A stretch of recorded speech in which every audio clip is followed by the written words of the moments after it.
Hello everybody, welcome to Roundtable Special Series Railway Trippin Tibetan Style, and I am Xigaze. Today's show is packed with amazing content and with people as well, so let's get right to it. You've met Wai Ming and Huang Shen on our show before, and also today we've got Fei Fei, who's our reporter, and welcome back. Okay.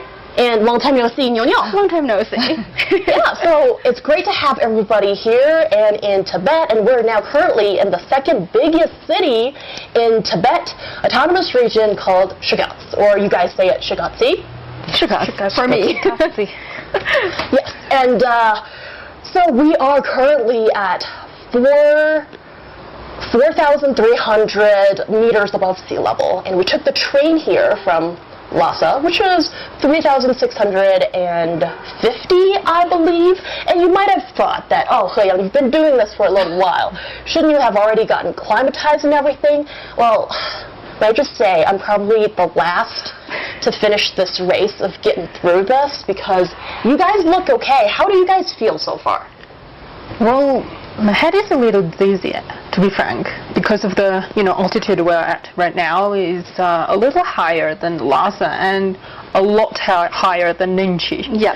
So yeah, there definitely will be some kind of a strange feeling to it. Okay. A little bit, and I feel a little bit nauseous, partly because I ate too much this noon, partly because of the high altitude, and I don't blame myself, certainly don't blame you, because if you guys not know this, actually a commercial line would be flying around 6,000 meters above sea level, and now we are over 4,000 meters above sea level. So some of you are flying over there, and we're in a same altitude. So totally natural that we're feeling a little bit uncomfortable. Well, we have been living on this ground for quite some time, so it's different from taking a plane, which is only like a few hours or so. Yeah. What about you, Lai Mei? I feel like having adapted to the high altitudes while we were in Lhasa, but this time around, I feel a little dizzy. Sure.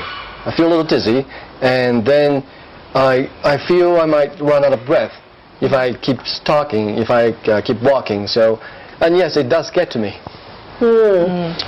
Well, it's good to know that I'm not the only one. And Huang Shen, gotta check with you, girl. Yeah, I think I share some similarities with you. And yesterday, I could feel like I'm arriving at a place that is like at a higher altitude. Along the journey, probably because we just transfer from city to city and with the different elevations, I just feel like the altitude sickness is always there. It just happened to be like sometimes you can feel it, sometimes it's just not as strong. You cannot feel it. I remember yesterday when we arrived at a hotel, I just bent down to tie my shoelace, and when I stand up, wow, I felt the short of breath and a dizziness in my head. And today I kind of feel much better, but you can still, it's a little bit different from staying at a place that is with a lower altitude. But that's at the time to show our professionalism, but we're still doing the show to bring the joy and amazing sceneries of Tibet to our listeners and also audience nowadays. Yeah. Absolutely. I mean, we've got a tough crowd here, and I'm the weakest. Let me just say that, okay? You're not. Like last night, as we arrived in the city, it's actually, even for Tibetans, this is like super high. Yeah. Yes. Yeah, I felt like this person was sitting on my chest. No person. So it was this heavy weight that was on my chest, and then I realized I got a cold, and that's why I sound a little froggy, and I apologize. We also need to introduce to everybody that we are in, again, every show that we do in Tibet is basically, we have brand new and unique and beautiful background. So we're in Wurdo, this restaurant, and it means like herdsman's kitchen or something along those lines, Yes. right? Tell us a bit more about that one. So in Tibetan language, this place, Wurdo kitchen, and a Wurdo like a family kitchen. Actually, this is a translation in the Tibetan language. And what is Wurdo referred to is actually in the traditional lifestyle, and people here, the locals, they will use, especially for the herdsmen, they use a whip to graze their cattle or animals, and usually they will attach a piece of stone at the tip of their whip and then make the sound, and it sounds like Wurdo. And we can tell this place, this family kitchen,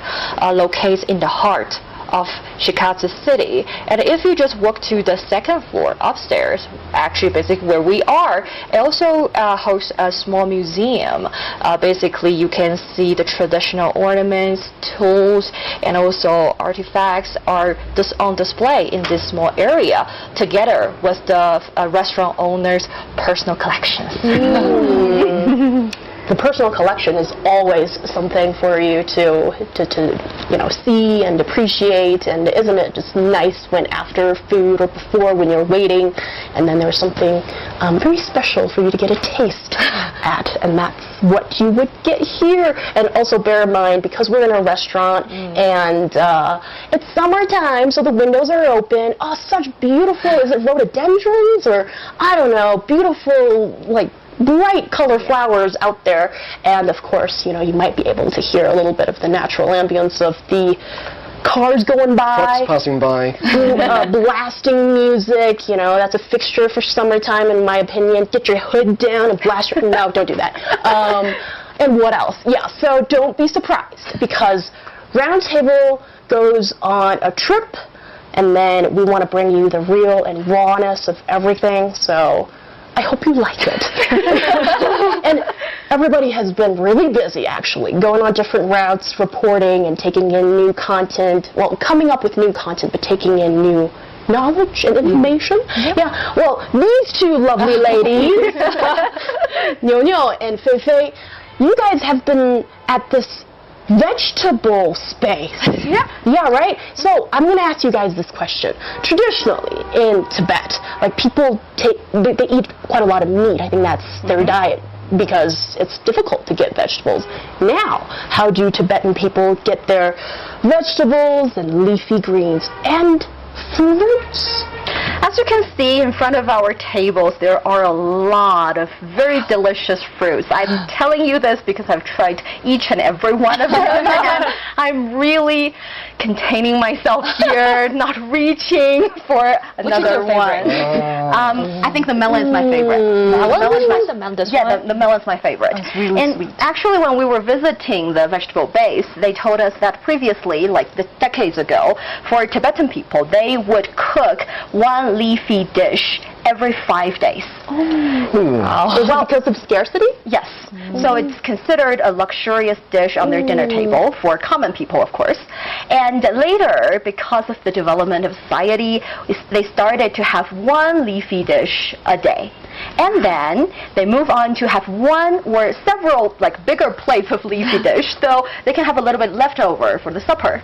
And now they basically eat vegetables and fruits on, as much as they want, but there is also a little bit difference, because the first stage would be they go out of the region to import some vegetables from other areas.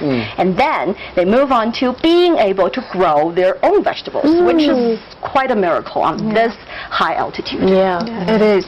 And also, I think people's notion is also changing, because I've been talking with a couple of local residents here, and maybe 2-3 decades ago, when people speaking about eating vegetables, they were referred to as eating grass. Yeah, animals. Wow. Yeah, like when people in Xigaze saw people in Lhasa eating vegetables, they look weird, like, ew, they're eating grass. But, they didn't realize the nutrition in the vegetables. So over the period of several decades, they now realize the importance of having vegetables in your diet. Yeah, and if you eat too much meat, cardiovascular diseases come to find you, and apparently in Tibet, even till today, those kind of diseases and health conditions still remains one of the top public health issues. So, yeah, how do you grapple with that? Because people's traditional diet is one thing, but now, with the development of science, with, having these, there you go, a tractor or something like that outside. Yeah, and nowadays with the train, with the highway, and also having a vegetable base right here at home, then it just gives variety to people's choices when it comes to veggies and fruit. And this is not just in Tibet, but I think everywhere in China nowadays, with the improvement of livelihoods of people, you want to have nice fruits like this, right? Yes. It's just great to see it here in Tibet, like me. Yes, it's a stronger indicator than when you see a vegetable base outside of Tibet, because we know Tibet isn't necessarily the best place to grow vegetables and fruits. The labor costs and other maybe electricity and water, everything is more costly. As a result, when you see the local businessmen really devoting their resources to grow vegetables and fruits, that shows their confidence in the local consumers and their spending power. So it's a stronger indicator than it is outside of this region. Actually, in the morning when I was doing the live stream talking about the vegetable base, I've got one specific comment saying, wow, Tibet is so amazing and there are so many different kinds of vegetables in Tibet. And I corrected him because it's not the case. Yeah, we've come a long way. We've come a long way. And not only is growing vegetables something really difficult in Tibet, especially several years ago, actually the building of the greenhouse is difficult enough because this is a very windy place. It also suffers from the difference in temperature and also strong sunlight. I'm telling you, if you're coming here to travel, please wear sunblock for your own sake. So when we say human beings are suffering from altitude sickness, actually I think plants, greenhouses are suffering from it as well. They need to build the greenhouses extra strong so that they can withstand the really strong wind. And it actually happened here in Xigaze. Yeah, and also in Xigaze, if you want to grow vegetables, it's almost impossible if you can to grow it like us, on the ground.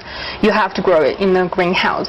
Simply because the sun is so strong and the UV light will basically kill all the small fruits and all the seedlings you grow of the leafy greens. So you need a greenhouse to protect them from the gale, from the sunlight, and from the UV light. Yeah, that sounds like a really tough process to grow, as vegetation do exist and they are in lush and green state, as we've been seeing on our trip. And this is the best time to be in Tibet with all the greenery outside, giving us more oxygen in that sense, right?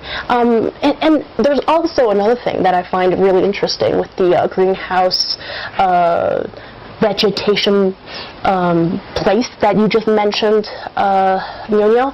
I've actually read some articles about this is happening all around Europe and in the US as well, because, well, urban people, they want fresh vegetables and they want it fast. So I mean, we're spoiled as the human race with technological advancement always allowing it happening for us, right?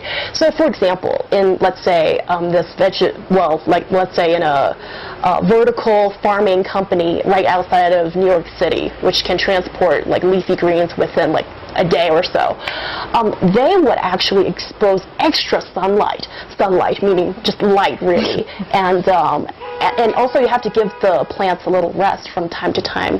They can't just keep on working like robots. They're just like us, human beings in that sense. But here in Xigaze, because there's just so much sunlight, and the challenge is like when you close the blinds a little bit, right? And let the plant rest a bit. And so it's just fascinating, all the research and R&D that goes into these.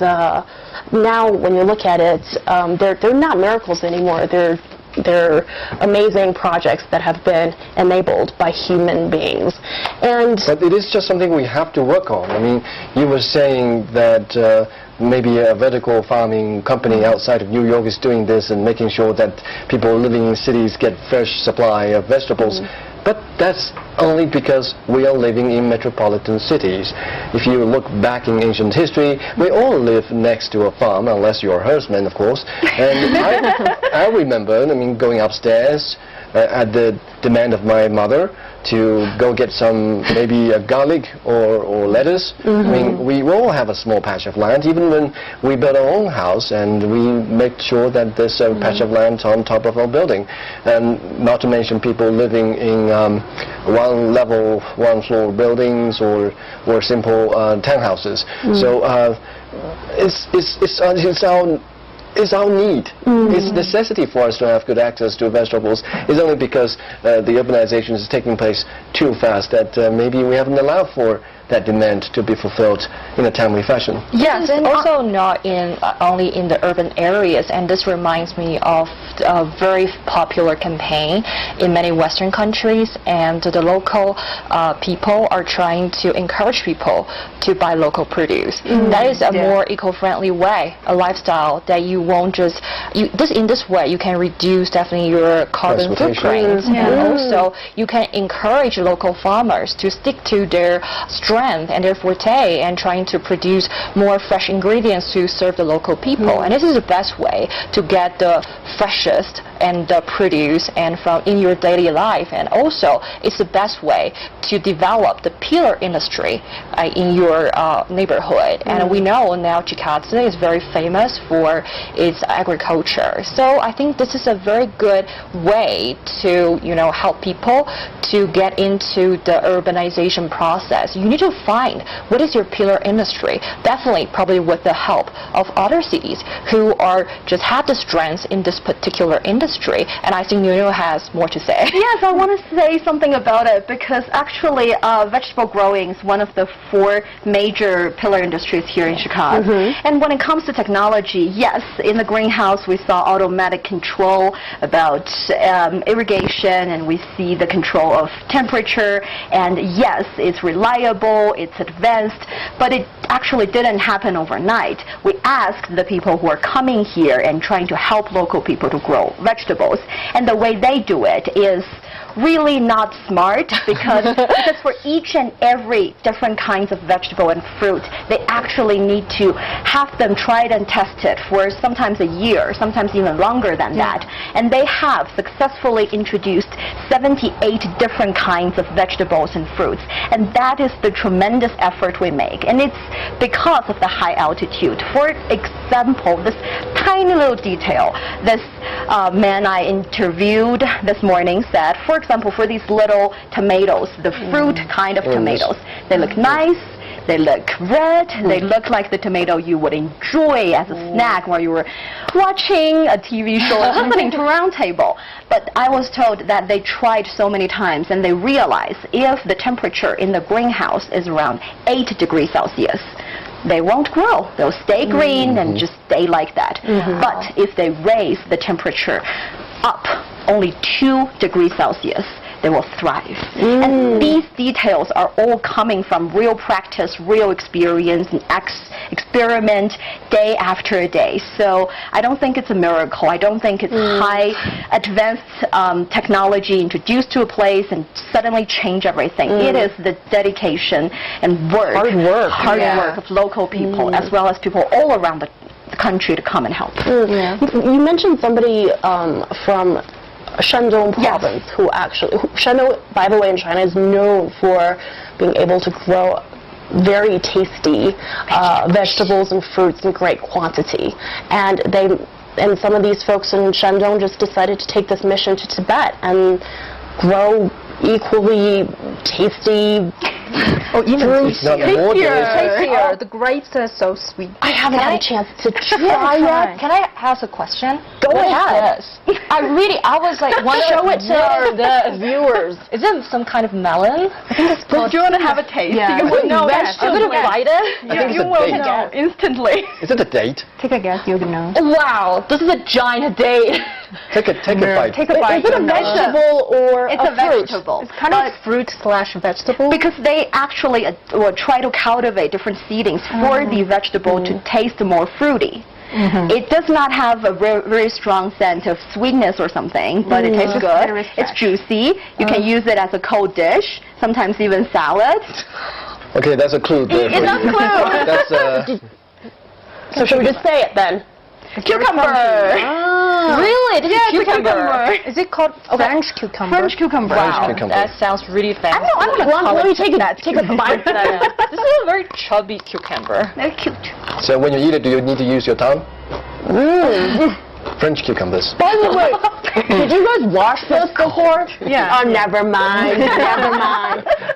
It tastes really juicy. Is this organic? Yes. Yes, cool. It's abundant sunlight, pollution-free soil, and a lot of love from people Yeah, that's growing a it. secret ingredient. Secret ingredient. Can you imagine if we just transport all these fresh fruits and vegetables to Beijing? How much it can cost? It doesn't make economic sense. It will more be like how much would it cost to transport all this from Beijing to Tibet, and that's what people used to do for decades. But now you just have this at home. You know, it's grown at the footstep of your home, and that means the cost will be brought down. And isn't that just great for people to have this great variety, choices, and at a reasonable price? Also, think about the farmers that have got involved with planting these fruits and vegetables, and you know what? This is a way to get yourself out of poverty. This is a way to make a living. And like I've watched Nyo's live streams and on Facebook, right? Yes. Care to mention what it is? Okay, so if you want to watch some other live streams, actually you can find them on the same platforms. Roundtable special live streams are on. So there are the Here I Learn Chinese Facebook page, YouTube channel, and 英语环球广播微博, as well as all the platforms on CGTN, as well as China Plus Culture. Exactly. And I saw Nyo testing these vegetables, talking to the local farmers who actually get involved, and the look on the face, that's all organic. And you can tell people really find great strength and confidence, as Laiming likes to mention, to have found a living and a dependable one, reliable one. So this is also, I guess, one of those small changes as a society, but big changes for those individual families, that now you have these really juicy and strange-looking cucumber. It is very nice. I just took a bite. Okay. I talked to 3 ladies who were cleaning the leaves of the cucumbers in the greenhouse. Cleaning the leaves. What do you mean by that? Because the leaves are growing really large, and they will disrupt the growing process of the cucumbers. And so they'll cut the leaves, Trim them a little bit. Yeah, trim them a little bit every 8 days to make sure the cucumbers can grow. They're very nice ladies, Yeah, because I couldn't get the cucumber out. I was trying to pick one from the plant itself. I couldn't get it out, and the ladies helped me. They're very nice ladies. Yeah, they're really they don't really speak a lot of Mandarin. Oh, they do. Some of them do, Yeah. but I think some of other farmers don't really speak shy. Mandarin so well. And when that happens, when their boss is giving them a meeting or something, he actually would have his personal translator translating Mandarin to Tibetan. Another question, I'm really curious about this. So for the cucumber leaves, right, can we use that, like the cucumber leaves, for cooking? Like put into a stir-fried dish or into the soup or broth? I don't think so. It's really thorny. You know, it hurts when you touch it with your bare hands. They're wearing gloves to cut the leaves. Use it as decoration. You can cook pumpkin leaves, and what else? Pea leaves, is it? You can cook Potato the leaves, Potato You can cook the cucumber flowers. You know, the and yellow even flowers. radish leaves. Yeah. Very tasteful. But I'm not sure about cucumber leaves. And also I can't be presenting this table of delicacies to you without pointing out these grapes. Are they the Qingkong grapes, or They are. What type are they? Because there's extra sweet and juicy, and this is something that I heard from everyone. I haven't had a chance to try yet, but I take your word for it. Okay, so I'm going to chew on this. If you hear me, you know, that little munchy noise is me chewing on grapes. So tell us a little bit more about, are they as good as they've been sold? They're called sunlight rose. 阳光玫瑰. Yes, because there is the after flavor shows you a little bit of rosy, and when you start chewing on it, it's really juicy. Explode in your mouth. It's a little bit sour for now because it's not the best season yet. I mean, You find, when Leo? it comes to the best season for different vegetables, I think Tibet is so cool on this because every season can be the best season for one type of fruit or vegetables. But for this one, I think if you give it a little more time, it'll taste even sweeter. But I recommend the other one. Yeah, just the That one regular, is really sweet. one regular grape. Can I try one? Yeah, go for it. I think it's just I'm not really Maybe sure. some is I a think local it's just brand in regular Beijing. grape. It's been overshined by the sunlight rosy one. Yeah. Right, nice. explode in your Rosie mouth. is Wow. becoming very popular these years. I think I get to know this from last year, and my son would not eat any other grapes except for this one, and it really cost me a lot of money. Children has good pets. taste. Best taste, basically. Very good. And the melons look great, but there are two types. One is kind of like cantaloupes. The other one's more of the type that I would have in Beijing, actually. Melon, kind of. Yeah. 羊角蜜, 羊角蜜. sweet sheep horn. It's only about the looking, not the Literally, taste. yeah, because it's really long. It looks like a horn of a sheep. Antelope, probably. Yeah. And actually, did we mention that Nyo brought all of this to us to We present? Okay, Sorry. brought it to showcase, all these amazing fruits and fruits, right? Well, unless you call this vegetables, take your pick. And on Round Table. So why did you guys bring those two types of melons out of, the varieties out there? We talked about the best times of a certain fruit, and I think for those melons, it is the best time to harvest. And the reason we brought them here is actually because we got them freshly from the greenhouse. So you can't get them more fresh. It's not possible because they were harvested this morning. And for this one, for example, What is that? Yeah, I know you guys don't know it. Take a guess. Take a guess. It's not a mango. It's not a mango. I think I had it once. But I can't remember what it is. What is that? I don't even It know. looks like the cucumber. Yeah, I know. But a little bit yellower. It's like the French cucumber's cousin. So the cousin is actually very Chinese because the cousin's name is 人参果, ginseng fruit. Is that the fruit Monkey King loves to eat? We've all watched the 1987 version of Going to the West. And I remember vividly at the TV show, 人参果 looked like a little person. Yeah. If you put it in a mold and constrain it, it will look like a little person. Oh, is that why? Sad, disappointed, huh? He has been punished for eating this. You can eat it as much as you wish without being punished. Yes. So I So think does it taste really nice, or? this one is interesting because the reason it's called ginseng fruit is because ginseng is a traditional herbal medicine here in China, and it's very nutritious, good for your immune system. But for this one, it is also very nutritious, but it doesn't really taste very, how do I say it, strong. It's a very plain and mild taste, and that is why people don't like it. But we know they're nutritious, want to do the right thing, so we try some. But the thing is, when it comes to Tibet, because of the strong sunlight and the temperature difference between the morning and the night, So it can be sweet. it can be sweet. And this one is actually sweet. Very nice. So now you have a pretty good idea of the amazing fruit and vegetables that Tibetan people now have on their dinner table or have a snack or whatever they do, they can enjoy them.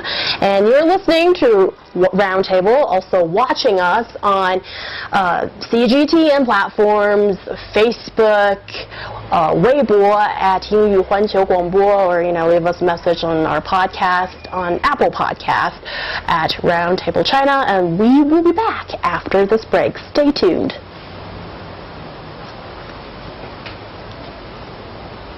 Welcome back to Roundtable's special series, Railway Trippin Tibetan Style. I am He Yang. Roundtable has never expanded to this size. It is massive today. But we have great people on the show.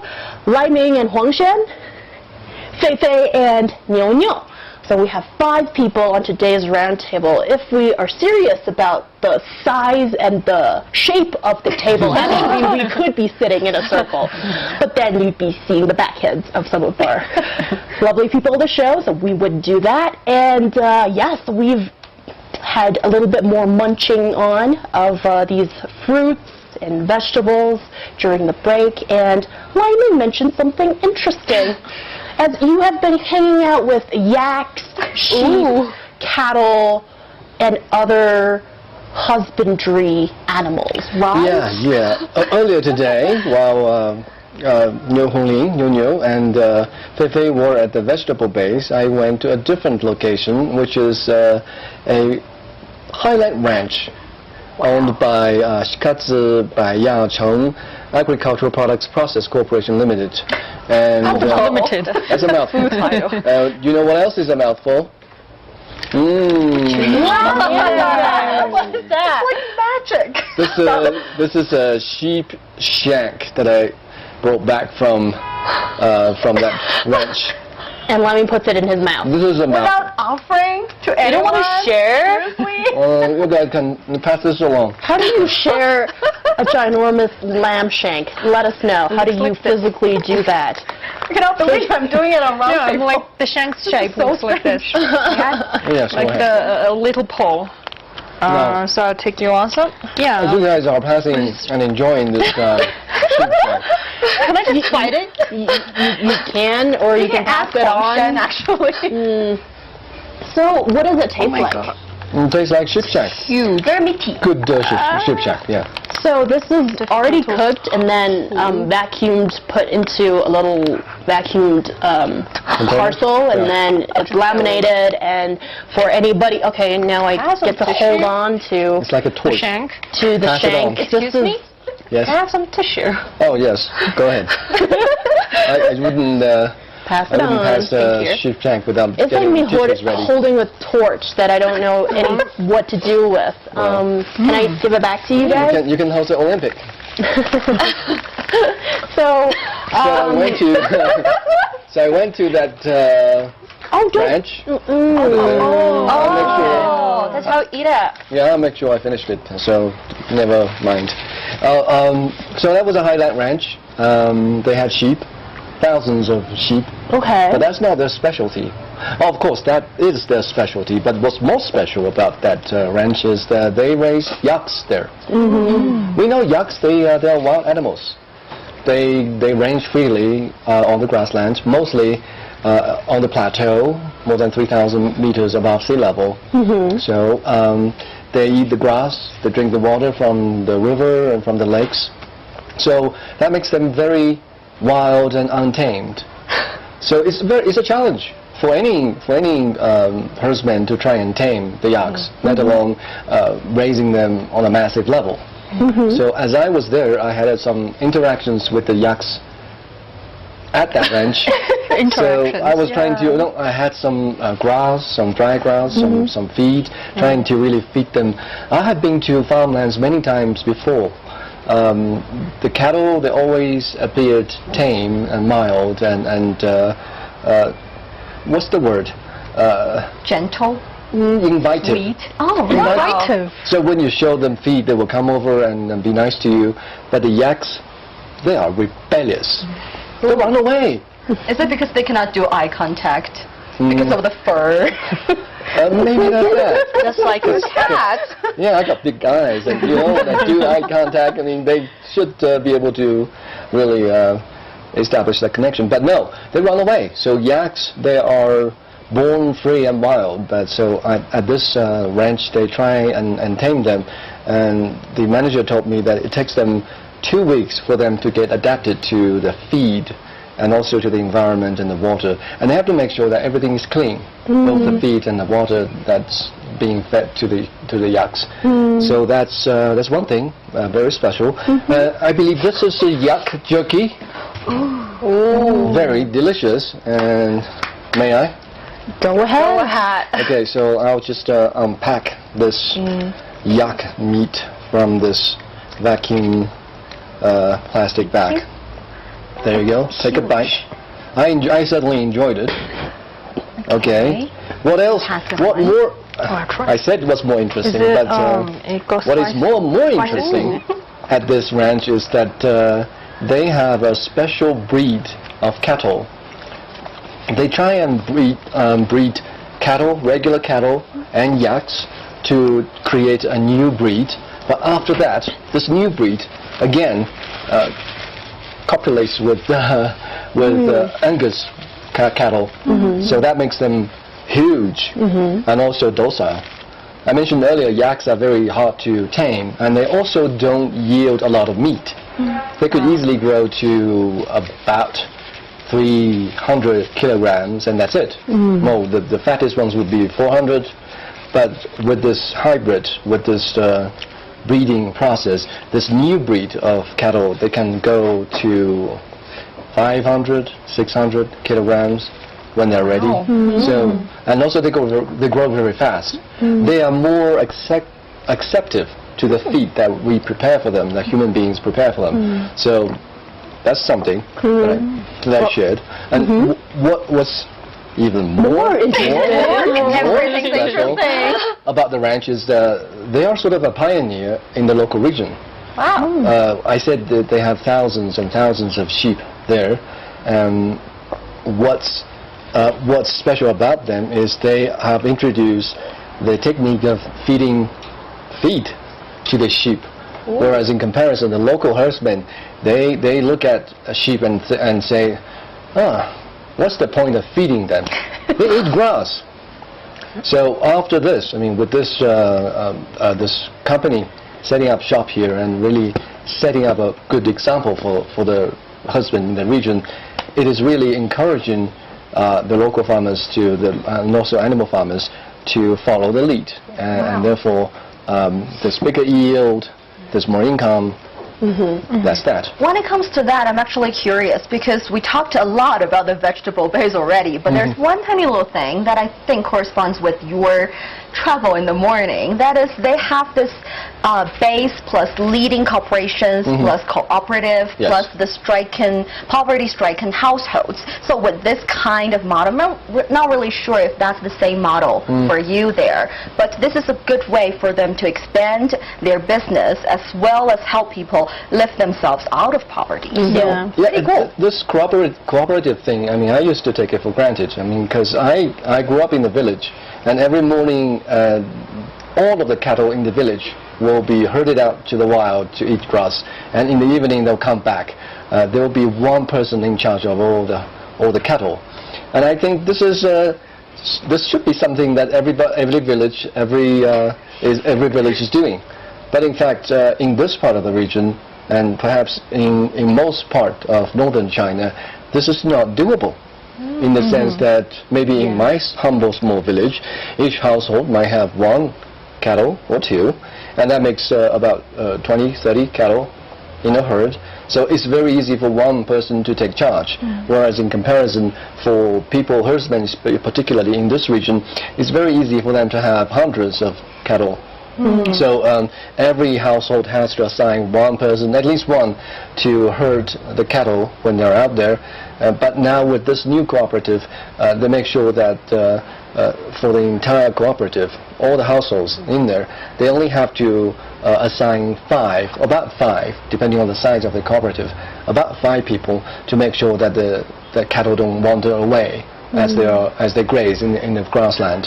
So that really saves a lot of manpower compared to the previous arrangement where each household has to assign at least one person to take charge. There's strength in numbers, but you have to use the strength cleverly.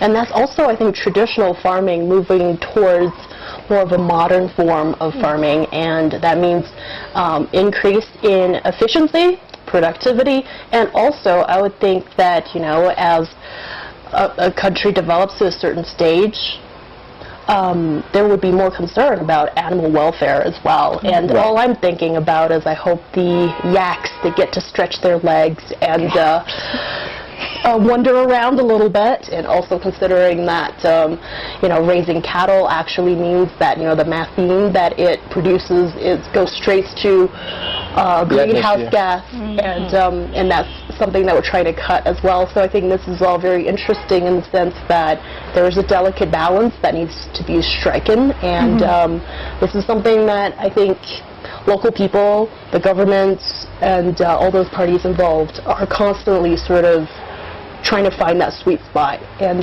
that's something we talk about on the show too, because when you look deeper into these issues, nothing is easy, and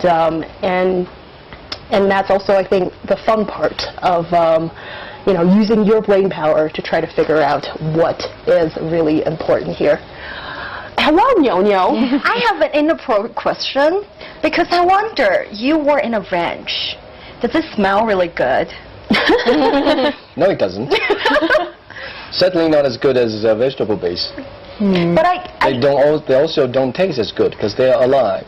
but I think actually isn't cattle dump or cow dump Yak dung. It's Yeah. a very important part of Tibetan culture. Yes, it is.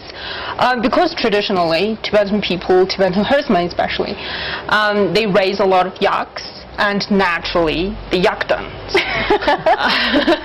will become a very important part for their life, for heating, for cooking, and even for housemaking. At some point. What? Yeah, but mostly for heating and cooking.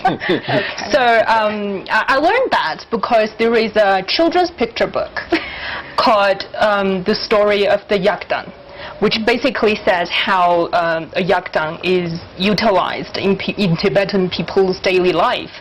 And I'm wondering if that cattle farm you've been to, they produce a lot of dung naturally, and They do have arrangement to recycle the yak dung or sheep dung to make better use of it. yeah, because in Mongolia, where I'm from, Mongolian also will utilize a lot of the cattle dungs. When you go to the grassland, you will step into many of the dread piles or piles of dung. Yeah, I had that in the grassland. experience. So when you go to grassland, you think it's romantic. The starlight, the grasses, Campaign. but Horseflies. among those grasses, there are cattle dungs and yak dungs hidden inside, so be careful. But they're very practical. Yeah, they're very important. A lot of the herdsmen told me they're clean. The dungs are clean. You pick them and you put them back to the house, and you burn them for heating and for cooking, and the milk tea cooked by the yak dung is delicious. Yeah. Okay. Actually, I want to offer an Easter egg here. Easter egg? Yes, because when we were filming the episode for Ninchi, we were at a highland ranch. And do you know how our cameraman, they're so creative? And can you take a guess, for Nyu and Fei Fei, do you know how they utilize the yak dung? They certainly didn't need it. Yeah, it's not so cold, right? Yeah. You don't really need. I don't think you can burn. Do you use it as a stove? Naturally, the solid and dried yak dung. Do you know what they use that for? Our very smart cameraman use it to support all the camera. Yeah, you get it as a bingo. They use that Good job. they use that to support the cameras, and so they just naturally turn it into a stabilizer for the cameras. So we're actually tripping Tibetan style. Yes, this is a real Tibetan style, which is a brilliant idea. Yeah. Cow dung is a very important resources in most parts where resources is scarce. Not just in northern China where there are a lot of cows or cattle or horses. In my humble hometown, actually my grandfather's hometown, when I was young, we used to travel back there to see the relatives, distant relatives. And one distinctive memory about it was in the early 1990s, they used to put cow dung on the facade of the house. Kind of like, the ancient city walls, they have a gate, and there are bronze and copper, what do you call them, nails? We say a tongding. So it looks just like that. You got cow dung. Decoration or keep it warm? Well, they put it on the wall so they dry, and when they're dry, they burn it. So they take it off to burn it? And when they cook, they use the cow dung. So it's purely organic, obviously, and it's all natural. So It's all grass. So I guess Like there is bamboo dung. No, sorry, like panda dung. Ooh. All grass. Yeah, all grass, all bamboo. Yak is truly the treasure of the nomads. You know, everything it has, it can be useful for You can the. use the skin you can use the fur to decorate the roof. You can use the skin to make a boat. Yeah, I saw that boat. Using the yak hide to put up a boat, that kind of thing. But also, you know, every time when I stare into the eyes of a yak, it just makes me want to cry. Very gentle animal. Yeah, and I'm so surprised that, I mean, you said that they're actually quite not so Rebellious. docile. Yeah, because the other story I read from this Tibetan poet said that yaks are extremely loyal and they will fight your enemy to its last drop of blood. Sorry to get bloody here, and but it forever sort of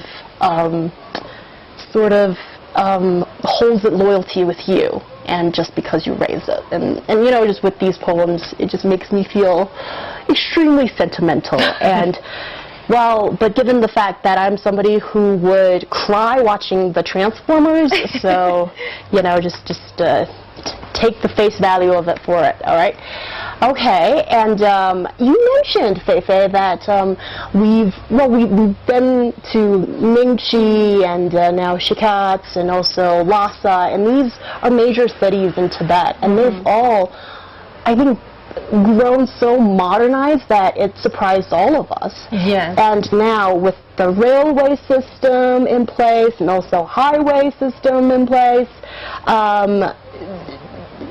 in the future, is it possible that folks are going to sort of live in one city or work in another? Well, maybe in the future, yes, it's possible, because one of the goals of the local government is actually for people in Lhasa and Xigaze to be able to transport within 3 hours by car. So they're building these highways, expressway, or connecting Lhasa and Xigaze, and the sections, they're completing section by section at the moment, and so their goal is, I think, by 2025. So for people in Lhasa, they can travel to Xigaze or Ningxi within 3 hours. That's going to be a significant improvement. Yeah. We certainly took the train here, and it took us 2 hours and 2.5 hours. Yes. So that was relatively quick. Yeah. I've been Xigaze once before, and we took the bus. It took us about 6 hours, at least 6 hours. 5.5, Yeah, perhaps. because we stopped by the Yangzhuo Yongcuo Lake, which is one of the 3 holy lakes in Tibet. Yes. And I think also a lot of people in Lhasa is working in Xigaze or vice versa, so it would be nice for them to be able to, you know, come home over the weekends or go to work, you know, very easily.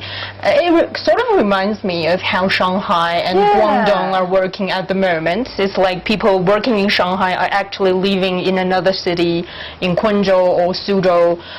They can simply take the highway, high-speed train, and I think the travel time would be like less than 1 hour. So I think the goal is something like that. Some of our colleagues are actually living in Tianjin, working in our...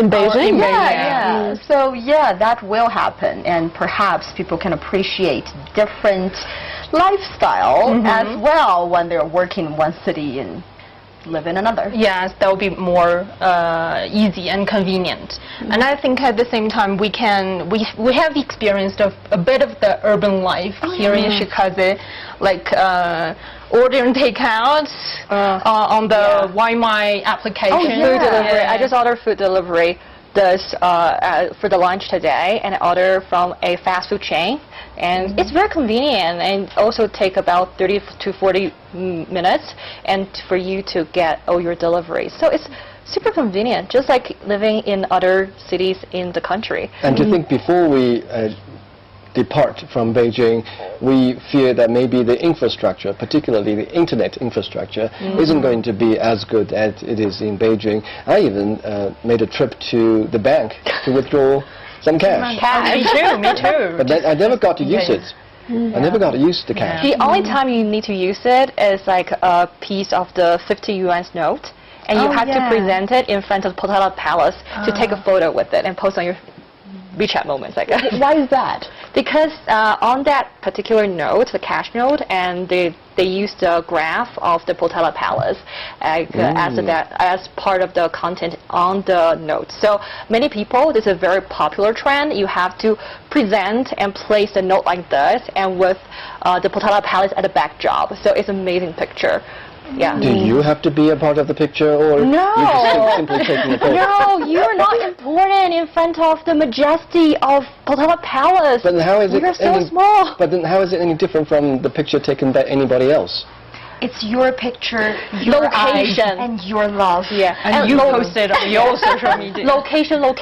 It's not my picture unless I'm in there. Add a location, attach location to your photo. It's like here we are in Xigaze. We're around 300 kilometers from Cumulama. I'm not looking at it with my bare eyes, but with my naked eyes. Yeah. But I feel really close to it. Yeah. And there are many reasons that you have to visit this this amazing city. It's religious, and also it's very mysterious. And because I think for many people, they say that the location of Xigaze is very unique because it is on the route from Lhasa to Mount Chumulongma. And for many hikers, no matter amateur or experienced hikers, I think this is their lifelong dream to get a closer look at the Mount Chumulongma. But you know what? No matter you're amateur or experienced hiker, we are not allowed, or we are not encouraged to climb the mountain. One thing is to protect the ecosystem out there, and also we don't want any hikers to put their life at risk.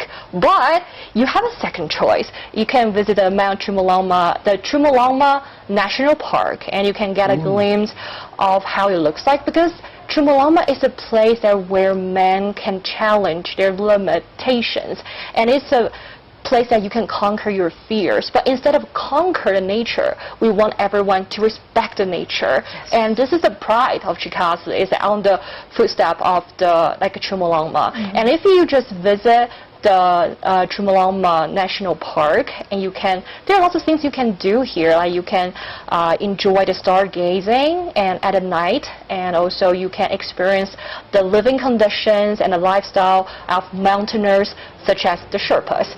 And the other things that you can get a real look at the Chumulongma. That's many people's dream, including myself. I think you're planning our next business trip.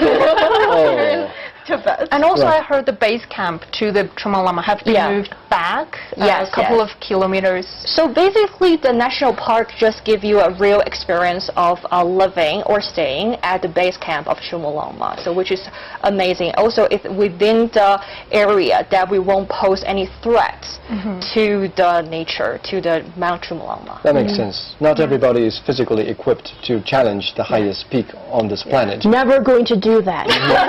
Ever. I'm already suffering from this severe cold. Like I feel my lungs are occupied by something that shouldn't be there, and I'm still panting when I'm talking, and I would really like to lay down if we weren't doing this show, so I'll straighten up a little bit. So yeah, I will never be up for that challenge. I think this is the limit for me, and sometimes I think it's wise to know your limits. Yes, and actually I think the ecosystem here in Tibet is also very vulnerable. We do not want to make sudden changes or drastic changes, not if we are climbing the mountains, or not we are introducing new species, or we are hurting a little bit too much. We do not want to do any of that. It's a beautiful place. It's a very natural place, really the less disturbed by human kind of place, and we'd like to keep it that way. And also I think the plateau is the source of 3 major rivers in Asia, right?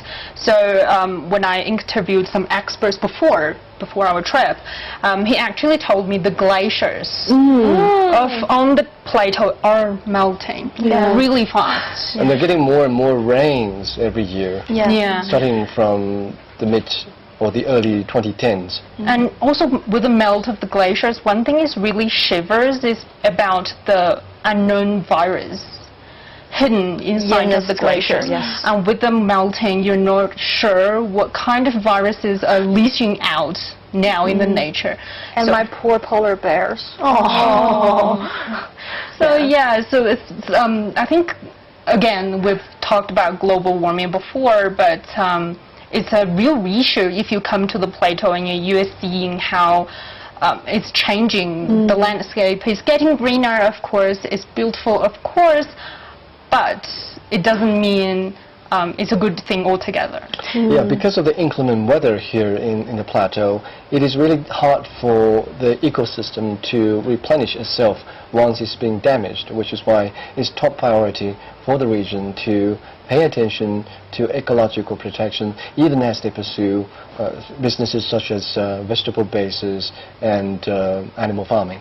As well as infrastructure construction, they're Right. still taking really good care of the environment and taking Yeah. things into consideration. But there's one tiny thing I'd like to mention here on that note. Of course, protecting the environment is very important, and we are actually doing a really good job. But there is this somehow maybe not common impression that Tibet is this untouched place. People living here should be living a idyllic kind of life. They should grow things and eat what they grow. They should not be having commercialized society. They should not be attached to any materialized stuff. They should live without electricity, without clean water, without maybe Wi-Fi to watch this amazing show, Round Table. And they should just live this, simple life, and that's how we preserve this important culture. That's not a culture, that's just Somebody's fantasy. Suffering, yeah. exactly. So I think And also that's in line with the philosophy of Buddhism. We need to reach a balance. in life. exactly Yeah. the strike a balance is the key here. And one important note, the things they can grow, only highland barley. No vegetables, no fruits, nothing else. Highland barley, some maize, some corn, that's the things they can grow here. So imagine if I don't want anybody- my lovely friends in Tibet to live like Yeah, that. exactly. We want them to have, greener, healthier life. Yes. Also, does anybody ask what do the local people want? They need to live, and everybody wants to live in a better condition. I think that's something everybody can relate to, unless, some of us are so spoiled, with the air conditioner in every room or have a central air conditioning that, heats or cools down every room. And then when you're used to that and you think, oh, I want certain people to live a certain kind of lifestyle, and I think that's poetic and idyllic, but actually in real life, the local people probably don't really want that. They also want the heating, the comfortable lifestyle, that kind of thing. So I think, this trip has taught us a lot. Because, when you're doing a show in a studio or when you're watching a show at home, comfy, well lit, with air conditioning, then you miss out, I think, a lot of the really crucial points in life, and that actually takes you to get out there, like in Tibet, doing our railway Trippin in Tibetan style. Do we get a better understanding of people's livelihoods here and how things sort of shake out? And I'm just feeling like I'm learning something every day, and it's so amazing to have you guys here with me to share your thoughts. And yes, Roundtable is doing the video streaming too, so don't forget to check us out on all the CGTN platforms, on Facebook, on 英语环球广播, on our Weibo, and also podcast. You never miss the show on the Apple Podcast at Roundtable China. If you like what you see, what you hear, leave us a message. Let us know what you think. I'm He Yang. Thank you so much, Laiming, Huangshan, Niu Niu, and Fei Fei for being here. And you guys have a beautiful day. We will see you again on Roundtable. Bye.